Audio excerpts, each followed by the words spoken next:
ನಮಸ್ತೆ ಕರುನಾಡು. ಈ ಸರಿ ನಮ್ಮ ತಾಯಿ ಬರ್ಡೇಗೆ ನಾವು ಚೂಸ್ ಮಾಡಿದ ಜಾಗ ಹಳ್ಳಿ ಮನೆ.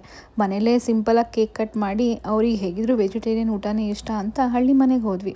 ಹಳ್ಳಿ ಮನೇಲಿ ಮಾವಿನ ಮೇಳದ ಊಟ ನಡೀತಿರೋದು ನಿಮ್ಮೆಲ್ಲರಿಗೂ ಗೊತ್ತೇ ಇದೆ. ತುಂಬ ರಶ್ ಇತ್ತು. ಹೇಗೋ ಮಾಡಿ ನಾನು ಮುಂಚೆನೇ ಹೋಗಿ ಟಿಕೆಟ್ ತೊಗೊಂಡೆ. ಅಷ್ಟರಲ್ಲಿ ನಮ್ಮ ತಾಯಿ ತಂದೆ ಎಲ್ಲ ನನ್ನ ಮಕ್ಳನ್ನ ಕರ್ಕೊಂಡ್ಬಂದರು. ಸರಿ ಟಿಕೆಟ್ ಸಿಕ್ಕಾಯಿತು, ಹೊಟ್ಟೆ ಅಷ್ಟಿತ್ತು, ಊಟ ಮಾಡೋಣ ಅಂತ ಒಳಗೆ ಹೋದರೆ ಒಳ್ಳೆ ಮದುವೆ ಮನೆ ಥರ ಎಲ್ಲ ಅರೇಂಜ್ಮೆಂಟ್ ಸರಿ ಇತ್ತು. ಊಟದಲ್ಲೂ ಅಷ್ಟೇನೇನೆ ಒಂದಾದ್ಮೇಲೆ ಒಂದು ಒಳ್ಳೊಳ್ಳೆ ವೆರೈಟಿ ಊಟಗಳು. ಹಾಗೆ ಇನ್ನೊಂದು ವಿಶೇಷತೆ ಏನು ಅಂದರೆ ಬರ್ತಾ ಇದ್ದಿದ್ದು ಎಲ್ಲ ಐಟಮ್ಸಲ್ಲೂ ಕೂಡ ಮಾವಿನ ಹಣ್ಣು ಇದ್ದೇ ಇತ್ತು. ಹೌದು, ಒಂದಲ್ಲ ಒಂದು ರೀತಿ ಮಾವಿನ ಹಣ್ಣು ಇದ್ದೇ ಇತ್ತು. ಏನು ಮಾಡಿದ್ರಿ? ಮೀಸಿ ಬಂತ ನಿಮಗೆ?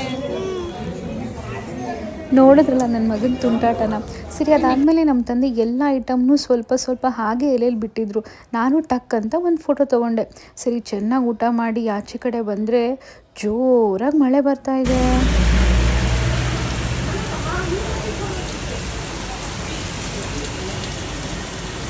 ಸರಿ, ಇನ್ನೇನು ಮಾಡೋದು, ಹಾಗೆ ಸ್ವಲ್ಪ ಹೊತ್ತು ವೆಯ್ಟ್ ಮಾಡಿ ಅಲ್ಲೇ ಇದ್ದಂಥ ಲಲಿತಾ ಜ್ಯುವೆಲರಿಗೆ ಹೋಗಿ ಸ್ವಲ್ಪ ಶಾಪಿಂಗ್ ಮುಗಿಸ್ಕೊಂಡು ಹೊಟ್ಟೆನೂ ತುಂಬಿಸ್ಕೊಂಡು ಕಣ್ಣು ತುಂಬಿಸ್ಕೊಂಡು ಸ್ವಲ್ಪ ಜೇಬನ್ನು ಖರ್ಚು ಮಾಡಿಕೊಂಡು ಮನೆಗೆ ಬಂದ್ವಿ.